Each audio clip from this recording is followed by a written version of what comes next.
Dear students, welcome back to the sociology class for third semester on sociology of mass media and communication, which is the title of the paper.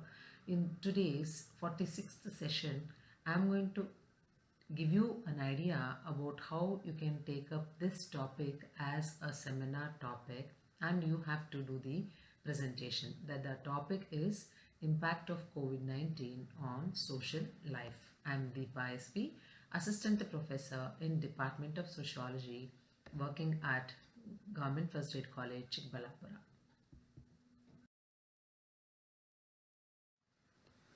Here, the seminar presentation topic, as I told you, is impact of COVID-19 on social life. How you have to frame this topic. This is the idea that I am going to give you in short, and then you have to do the presentation based on the ideas that I have given it to you, and you can formulate more ideas, and then you can add many more thoughts of your experiences, your readings, and your you would have heard from somebody or something like that.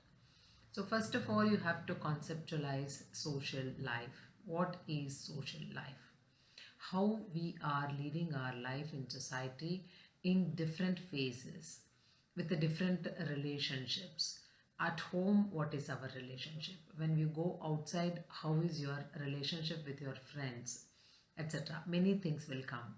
And then here we are going to talk mostly about our practices as well, how we are mingling with the people, how much we are spending our time outside the house, and eating habits. Since we are talking about COVID-19 and its impact on social life, you have to talk about the habits and practices of individuals in their social life.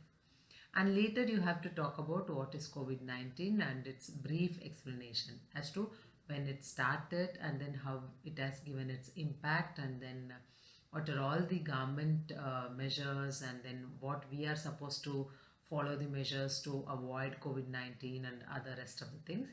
Ultimately, you can talk about the impact of COVID-19 on social life. Here, either you can use PPT, or you can use placards, or you can use craft board, or you can use the blackboard to do your presentation. Okay, so I wish you all the best to do this presentation so that you can get internal assessment marks in a better manner. Thank you.